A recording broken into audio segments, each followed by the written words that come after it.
And, you know, our energy intake, that is what we're consuming, whether that's our foods, whether it's our fluids, you know, those are both things that are, you know, if it's a sugary beverage that has some calories to it, you know, that's adding to that energy intake. So, of course, with the energy balance, we want that to be not so drastic like this, making it more even on that scale, because of course, as we add in more energy expenditures with activity and exercise, then, you know, that's really going to help keep this going up a little bit higher and this a little bit lower. So energy out, you know, like I said, your metabolic rate is your resting metabolic rate, and that's what we tested when you came to clinic. That was, you know, measuring the level of oxygen coming out, your O2. And then your resting energy, so resting energy expenditure, your activity energy expenditure, so exercise, like I said, and physical activity. And then just your the thermic effect of food, of course, you know, the process of digesting the foods, that takes some energy as well, not a huge percent, but that's about 10% of our total energy output. So all of these things are energy expenditure, and then calories that we're putting in is that energy intake. So of course, energy in, you know, there's one way that we can help with that energy in, it's just trying to decrease that, it's just to consume less calories. All right, so sorry this slide is very busy. I did not create this PowerPoint, so it's a lot on here. But there are a lot of tips that we can do to help decrease our calorie intake. Now, of course, usually I like to say all foods are safe. All foods are fine. There's really not a bad food. I don't like to classify food as a bad food. Well, usually where we get ourselves in trouble is we're just eating a lot of certain foods, and the foods we eat a lot of aren't the best foods. Those foods are calorie dense. They are, I mean, but it's the good stuff. You know, foods at our fingertips. I mean, we all can pick up our phone right now and have food delivered to this door within probably about 15, 20 minutes. On our way home, we pass numerous restaurants. You know, we're tempted all the time. Food is at our fingertips.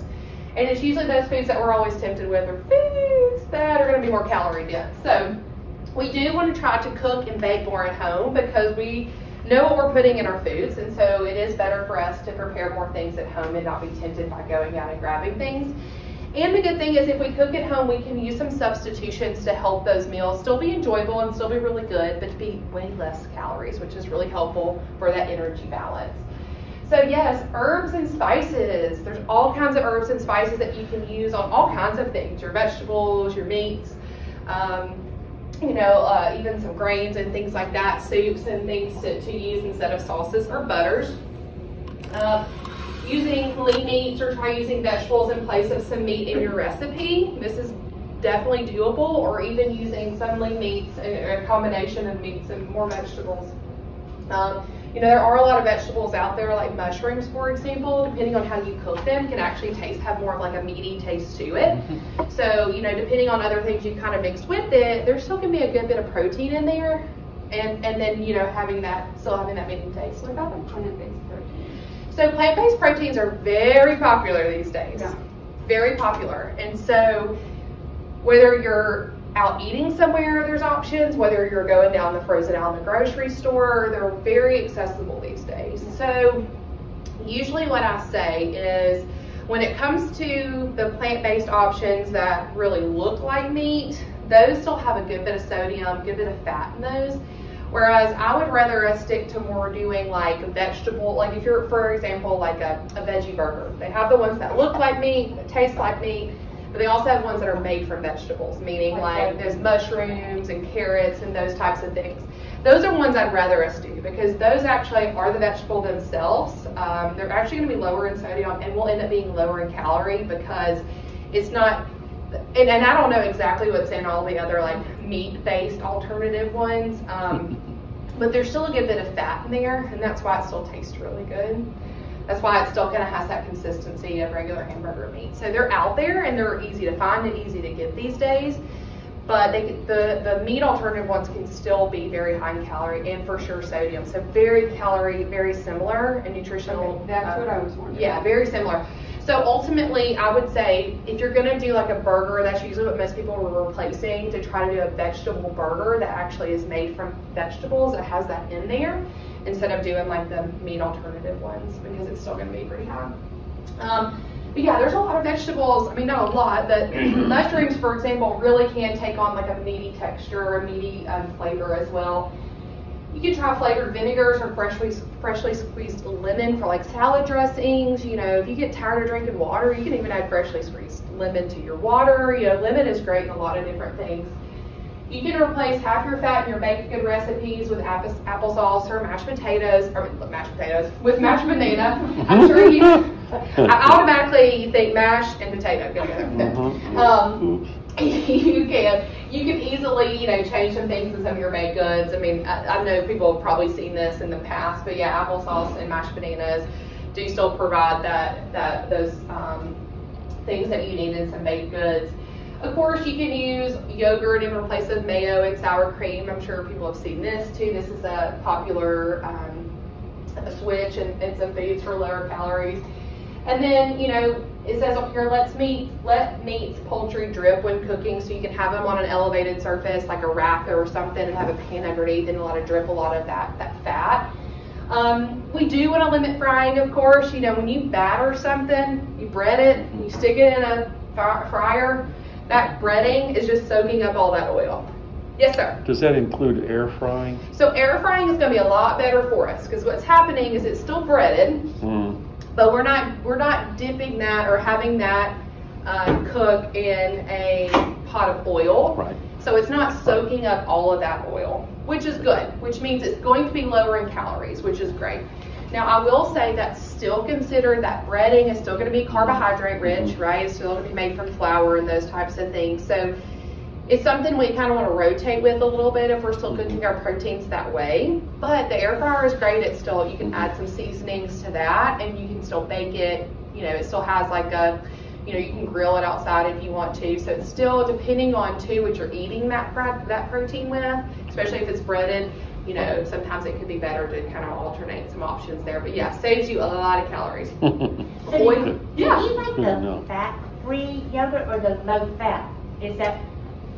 So, you know, usually when something is fat, like a fat-free yogurt, they're probably doing something like a skim milk option, you know, instead of like a low-fat where they're using something similar to like 1% or 2% type milk to make that product. So there's still some fat in there.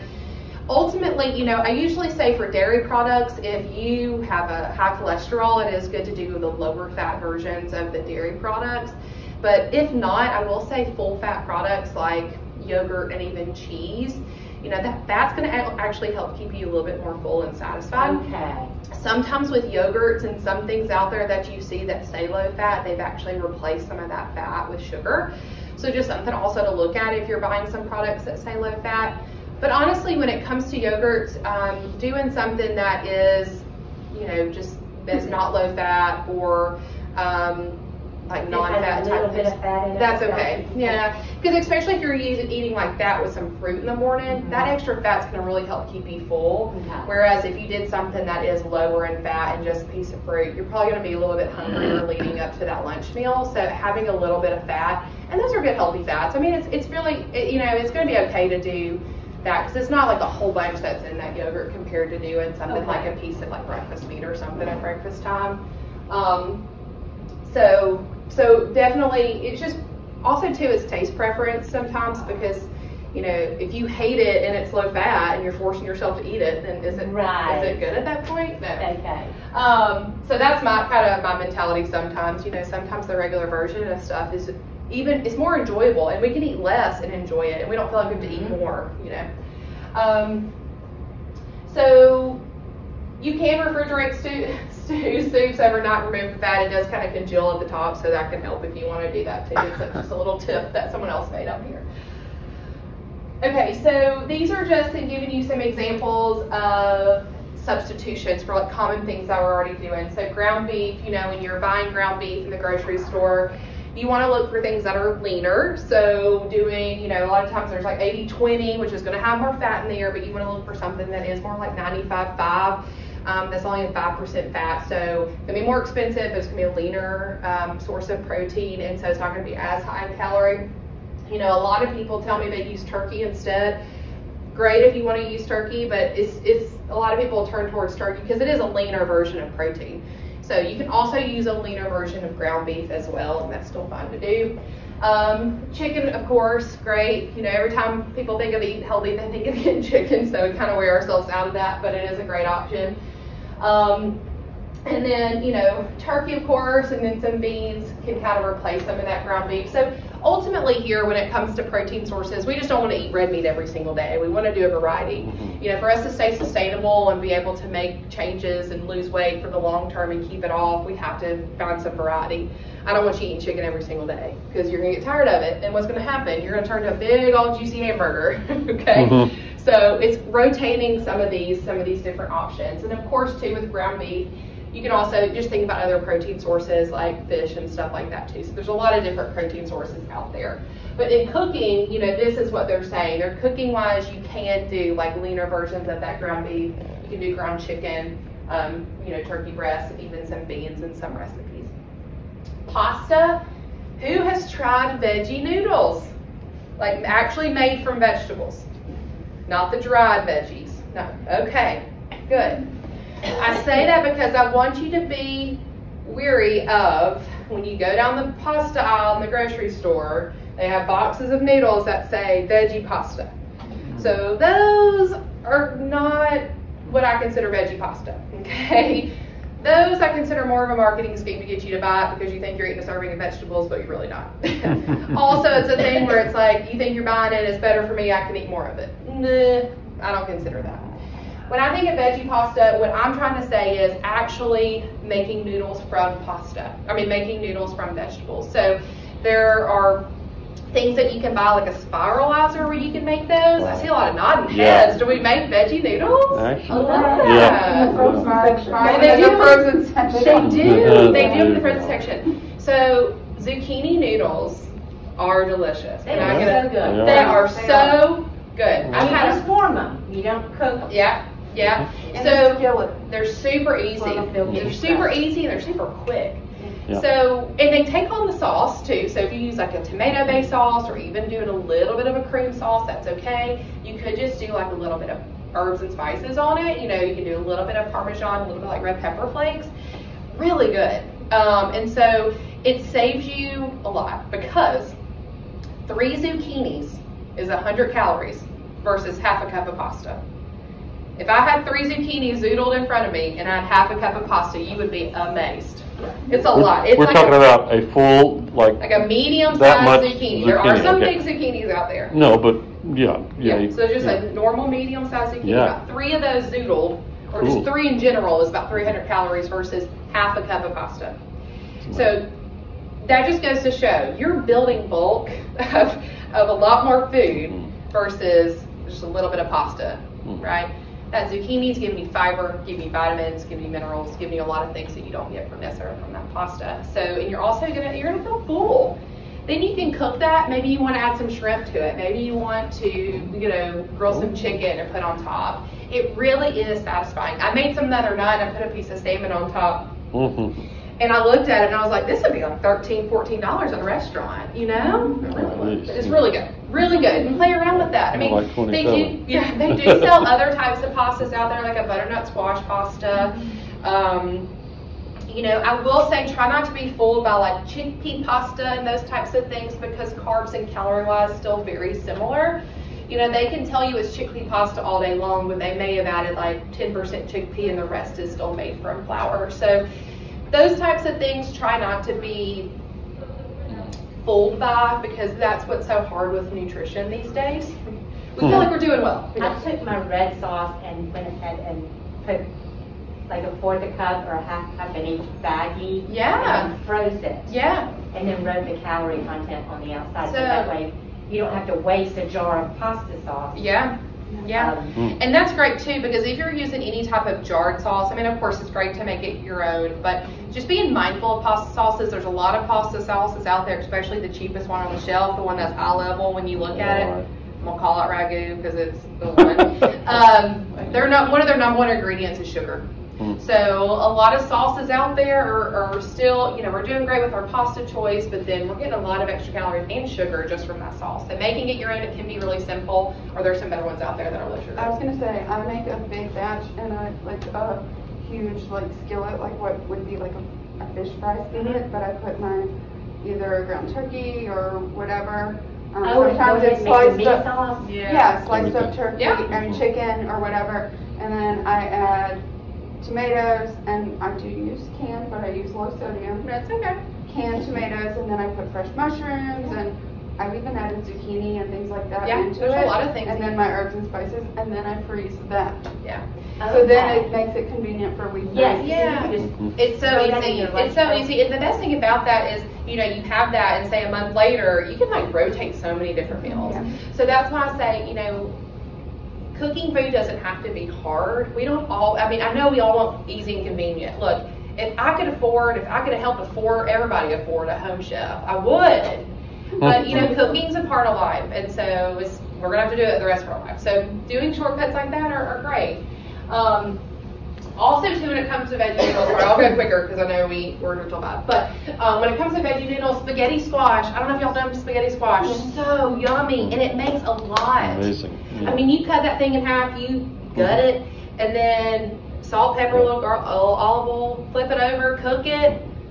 I mean, you can do so many different things, and it's a lot of food, and it's good. It's good. And then you can take that meat sauce, and maybe you want to do a spaghetti squash that time. I do half of a spaghetti squash. Yes. And then I put my meat sauce. So the thing about doing this is these are just more satisfying meals. I can promise you, if you eat a full bowl of pasta, you're going to be coming back in an hour, hour and a half, 2 hours, being like, man, I'm hungry, even though you had a full bowl of pasta. There's just no fiber there. Carbohydrates are metabolized and digested a lot quicker than our proteins, and you know, especially we're not really getting a whole lot of fiber from those carbohydrate-rich things, so we're getting that more from our vegetable intake.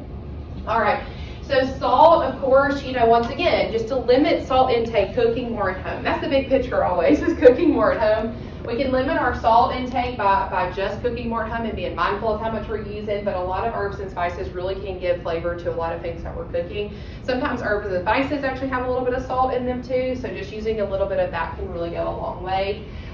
Sugar, you know, there are some spices that, like cinnamon is great. Like if you make oatmeal in the morning, you can actually do a little bit of cinnamon instead of regular sugar.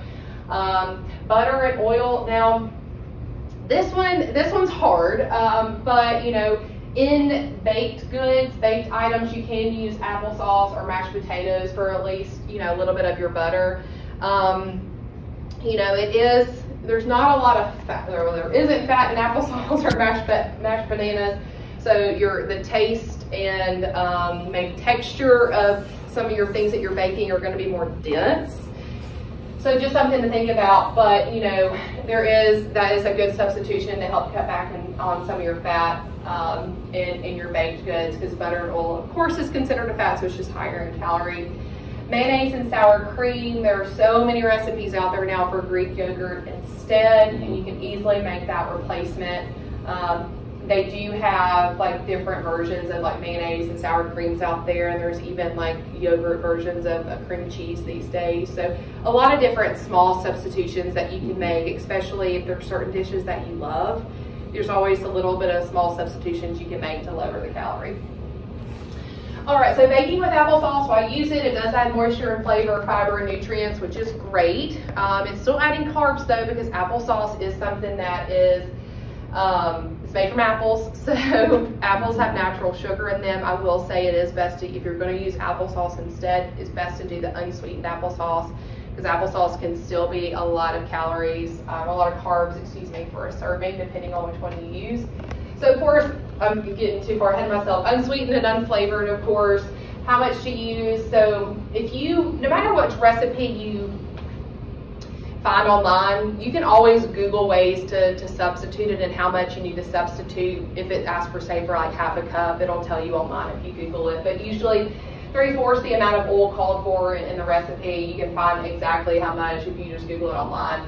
And then you just have to reduce the temperature by 25 degrees and cook for 5 to 10 minutes. So it's cooking time actually changes a little bit because it's not fat. You know, it doesn't take as high a temperature to prepare that item, so you don't have to heat it up as high. Okay, so for different seasonings, these are just some great examples: lemon juice, hot sauce, some fresh herbs and spices.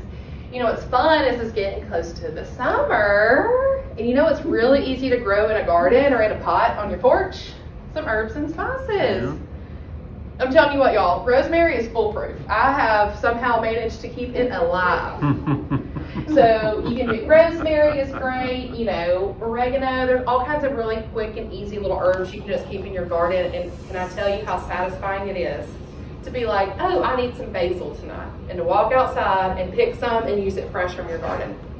So herbs and spices, mostly herbs are a lot easier to grow or easy to grow in a garden. So it could be something that you try maybe doing 1 or 2 just for fun this summer.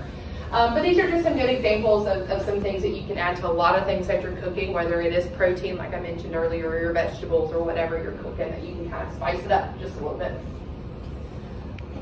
Okay, so this is just giving you an example of changing a few things within a recipe. So the recipe example they show you is for meatloaf before, and we're going to show you the after here in a second. But before, we're changing the butter, the ground beef, the amount of ground beef, the seasoned breadcrumbs, and then the 2 large eggs. So it's showing you a recipe that we can change those things. So I should say before, for 1/8 of the loaf, it was 428 calories. And by making just a few switches, it actually cuts those calories just in half. So instead of butter, we used olive oil. So it's just going to have some healthier versions of fat in there, some omega-3s instead of some saturated fat that we kind of can get from that butter. And it's a little bit lower in calorie. We used lean ground turkey instead of just the regular ground beef. Low sodium chicken broth. Some bran flakes, crushed bran flakes, which is instead of the breadcrumbs. And then 4 large egg whites. So just by making that small switch, you can just cut that recipe of calories in half. So and there's so many different examples of things like that. But when it comes to frozen meal, yes, frozen meals are a lot of people's favorite. It could be what you're doing at your healthy meal now, which is great. I will say, I love a good frozen meal for patients to use, but I don't want it to become something that we do all the time. They're not horrible for us. No, they're not loaded with sodium if we're choosing the right ones, okay? There are some that are better off for us. You know, the healthy choice and ones like that are about 550 milligrams per container, so not the worst. I can promise you a can of soup or even grabbing a sandwich from Subway is going to have a lot more than that in there. But I don't want them to be, I want them to be our backup plan. I want us to always plan if we have time to prepare something first, and then if we're running out of time, we don't feel like making something, we came home late from work, that's when I want us using those as a backup plan, because over time we'll get tired of them. You know, I want us eating more fresh ingredients anyway, so I'd rather us use more fresh frozen type things when we're preparing a meal.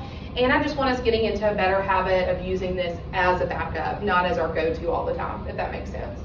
Now, if you do frozen meals, you can always add more vegetables to them. They don't have to be by themselves. I mean, if you wanted to buy a steamable bag of broccoli, heat that thing up and mix it together. Or if you have some leftovers from the night before, you can always mix it in, pair it with a side salad, like we were talking about earlier with your soup that you're making, or even add additional protein if you wanted to. So, let's see. I kind of missed on that. Yeah. I was going to say something. For me, one of the problems with frozen meal, I like that, but it's usually never filling fully.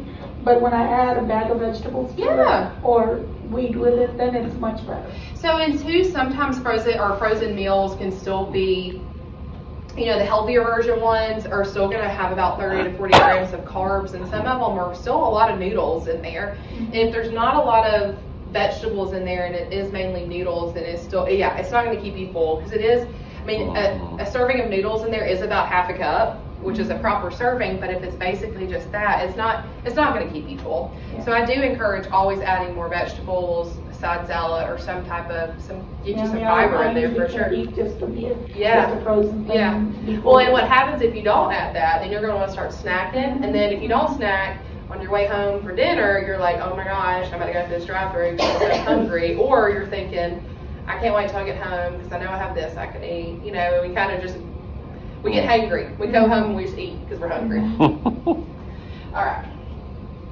Okay, So, and this is what it's saying basically. Add some more vegetables to your frozen meals. It doesn't have to be the end. I kind of say it can be like a starting point for your dinner. Like it kind of gives you a jump start to preparing something when you're running behind or if you need to.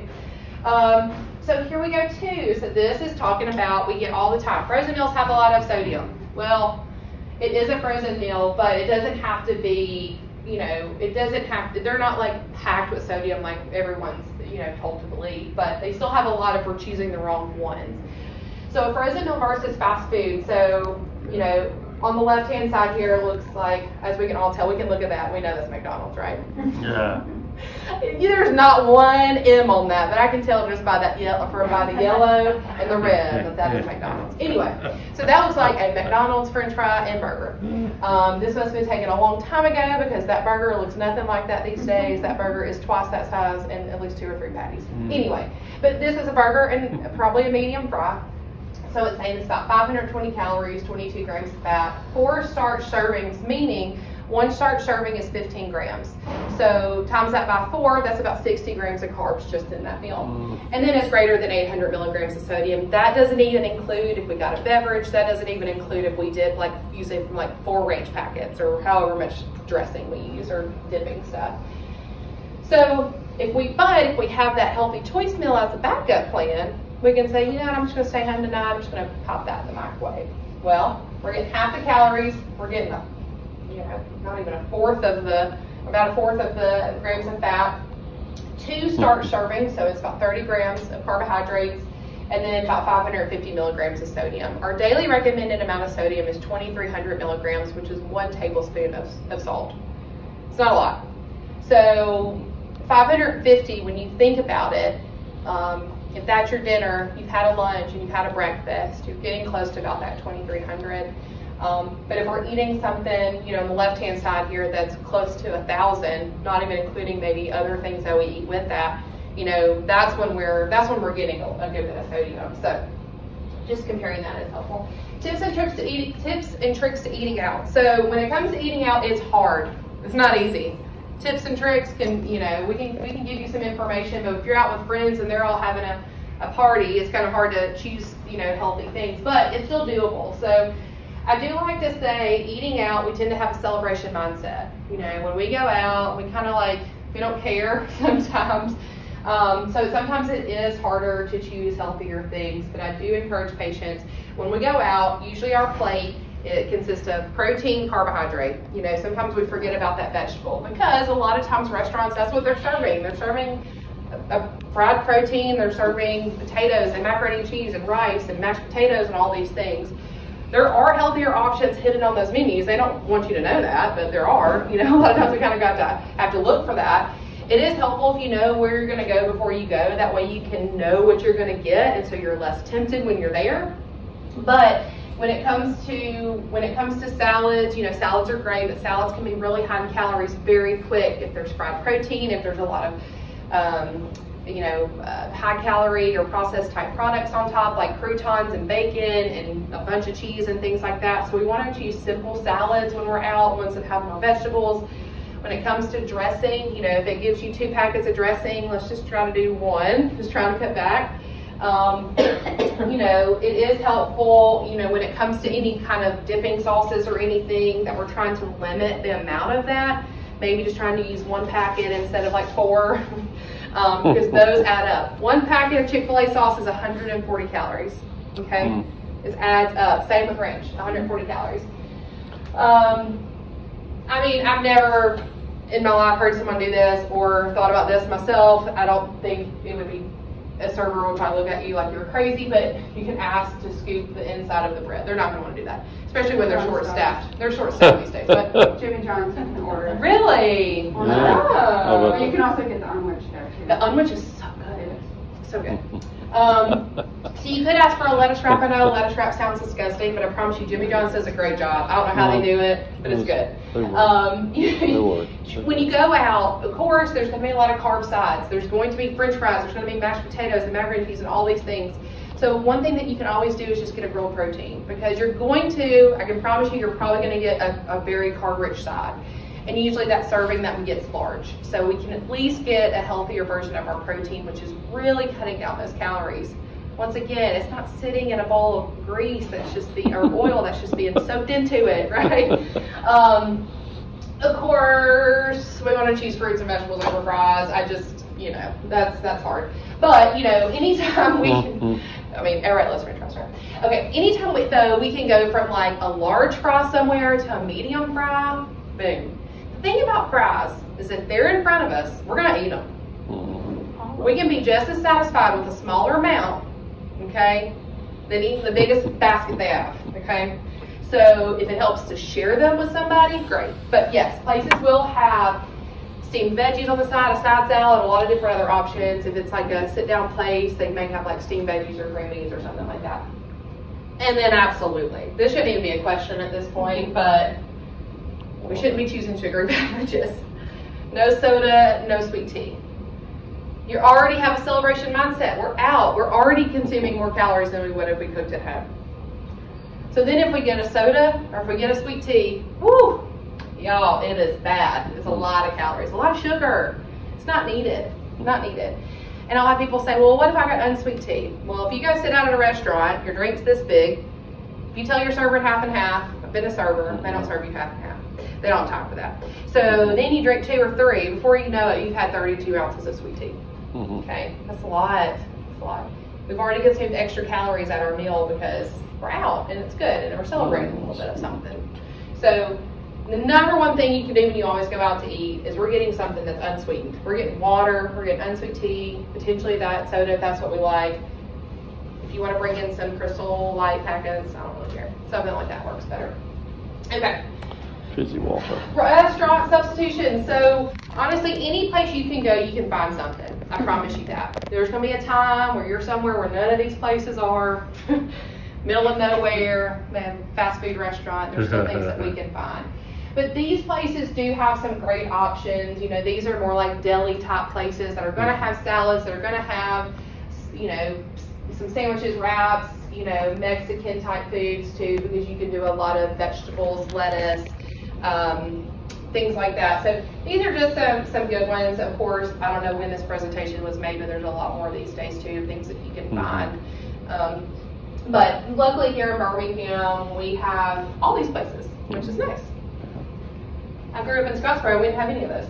Okay, so of course we get to Opti-Fast, everyone's favorite, right? Ta-da. So ultimately, this is up here because this is why we're drinking Opti-Fast products, is because these are 160 calories. These are nutritionally complete. These are things that you don't have to think about when you're making a meal. You know, you can just grab your shake, and it's cutting your calories. A lot of times, really a fourth of what you would normally consume. If your breakfast is normally 500 calories and you're doing something like an Opti-Fast shake, that's 160. It's really saving you.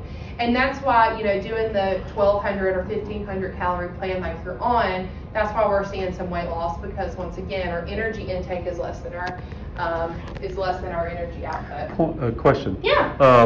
I accidentally bought, well, not accidentally, obviously I made a choice, upstairs, getting some of the higher protein shakes. That's okay. That's 200 calories. Yeah, so that's okay for you to do that. All right, okay. Yeah. So it doesn't, I mean, the extra 40 calories isn't, you know, really a big deal. I haven't used them yet. Can you mix them and do like half and half? That's a good thought. I hadn't thought about that. Because the high protein is a little denser and but it does keep you fuller. So it's a useful product, but and it's definitely like in regards to like a protein shake versus an Opti-Fast product, which is a complete meal replacement. Right. It's not going to be like, it says high protein, but I think it's only about 20 grams of protein. It's not like an excessive amount of protein. Right.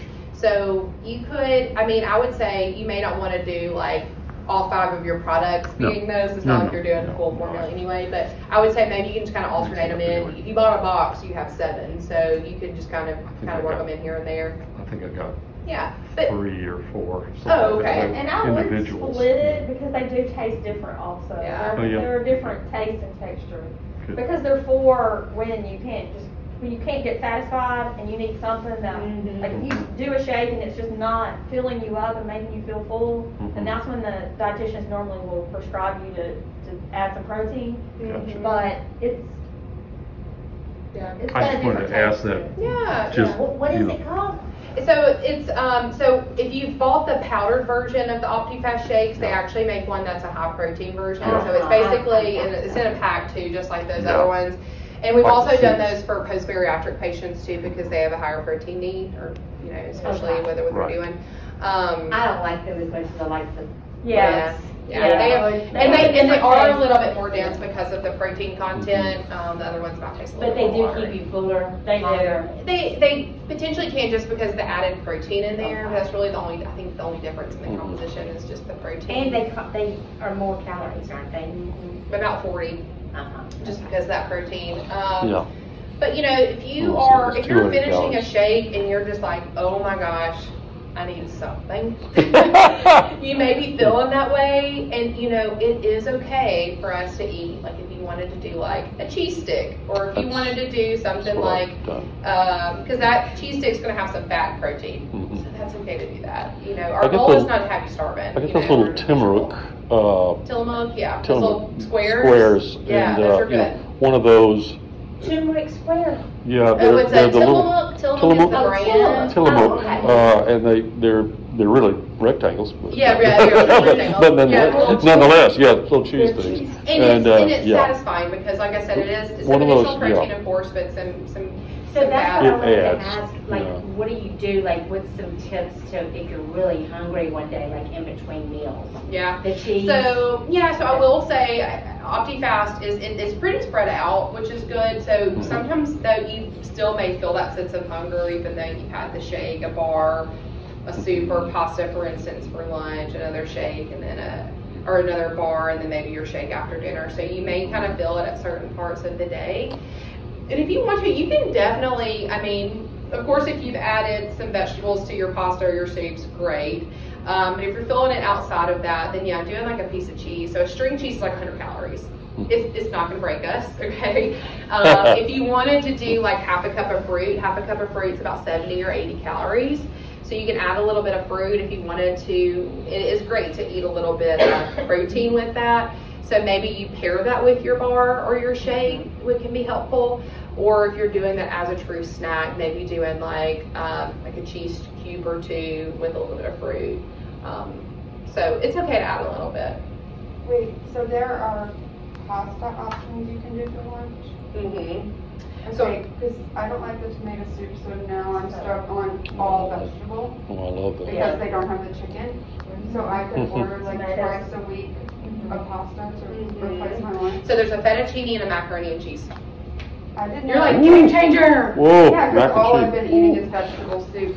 You do have, they don't have the chicken. You do have to add a vegetable with the pastas. Does that replace my meal at the end of the day?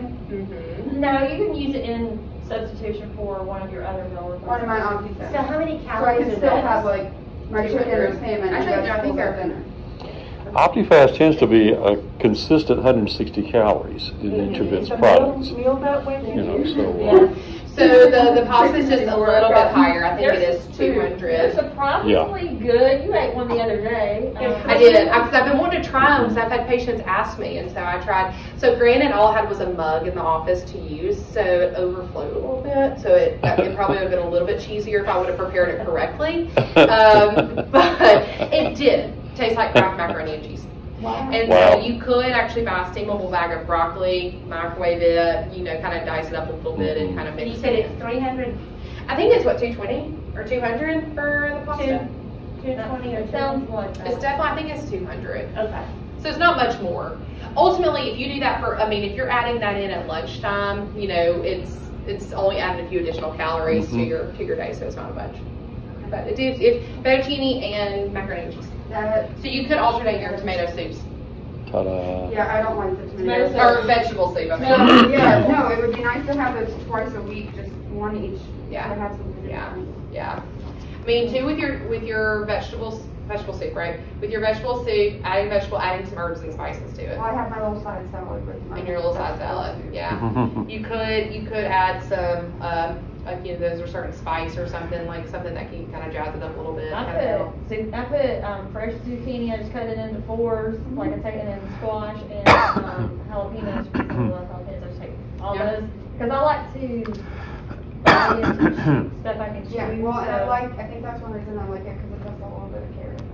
Yeah, and add carrots. Yeah, and it mixes better than the tomato. I love the vegetable. I hate the tomato. I do. Okay, I'm glad I'm not the only I'm the other way around. I love the tomato. I love the tomato. I'm okay with the vegetable too, but I love the tomato. I haven't tried those yet. It's all in, it's what you like. I like the It's just what you like, you know. Glad to hear someone Right, I do. And the noodles are just like Kraft macaroni and cheese. They're good. No, I'm excited that I have some that can mix up. Yeah. So, you know, ultimately, Jumpstart, the way it was designed, the way it's laid out, is kind of helping you with a behavior change ultimately. You know, before, where we're just over consuming a lot of calories, we're just wanting to snack, wanting to do all these different things, it is getting us more focused on, you know, feeling full after a meal and not wanting to keep grazing and keep going back and forth to some different things. So it really is helpful with a little bit of a behavior change. But I will say, you know, we want you being as successful as possible with Opti-Fast products, of course. So we, like I said at the beginning, we do have y'all, you should have an appointment to come back and see one of the dietitians once you're completed so we can get you transitioned. Usually the transition after those 12 weeks includes you still consuming some products. But I usually start with asking the patient, is there a certain product, a certain type of day that you loved? For instance, some people will tell me they love their shake in the morning. It's easy, it's quick, it's convenient. You know, personally, I use a protein shake in the morning. So for me, I can grab it out of my refrigerator and drink it on my 280 commute in the morning, which we all know I have plenty of time to finish it. So, I mean, it really, there are certain things throughout your day. There could be a bar that you absolutely, you know, you liked. You know, it may not be too bad. Those shortbread bars are my yeah, they're good. So they're my demise. They're 160 calories. They are going to be better. They're a full meal replacement. It's going to be better for you to do that than I would honestly than like a Nutri-Grain bar or something else out there. So, you know, we still incorporate some Opti-Fast products, but what I do with the patient is when you come back in, we're already doing one healthy meal. We definitely add a second one. If we feel like we can do the third, great, or we can still work in some Opti-Fast products, whatever works for them. So Opti-Fast ultimately for behavior changes, helping with portion control. It's simplified planning. We all want easy and convenient, so that's what it's providing, of course. Helps with consistent meal placing, so it is set up for you to do a breakfast, a snack, a lunch, a snack, the dinner, and then like one afterwards. But we also talk about that when you come back for your follow-up. Adequate hydration, of course. I know it doesn't seem like we're drinking a lot, but when you're doing those shakes and stuff with some water, you're getting plenty of fluid. And then some self-monitoring so you can kind of follow along to kind of see how you're doing, of course, and kind of reflect on how that is. So, I mean, this is showing a picture of a buffet. So it's saying basically like when you're doing Opti-Fast and you're sticking to it and you're doing really well, you kind of have this you have this focus that you're focused on losing the weight.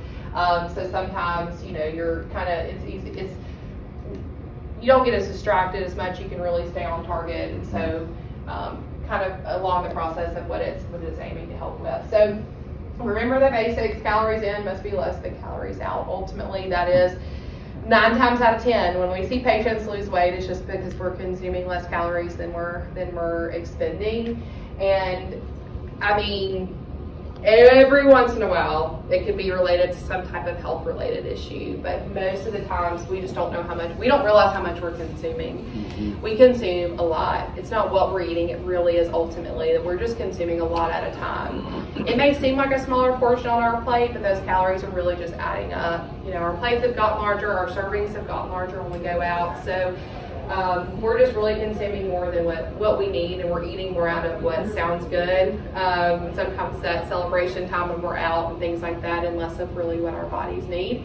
We're filling our plate with more processed fried proteins and more carbohydrates and less nutrients, like good sources of vegetables, good whole grains, things like that. And so because of that, our plates are pretty heavy. So, and I like to say we tend to overserve ourselves when we make a plate of food. So we are just eating a lot. So if we can cut back, and that's what Opti-Fast is helping us do, and that's what we're seeing some goals, reaching some goals and seeing some weight loss. So we don't have to go into all of this. I mean, we can go ahead and open the room for questions. I know we started late because of Zoom, trying to get it recorded, which I'm probably glad it didn't, because I hate hearing my voice back. Yes, sir.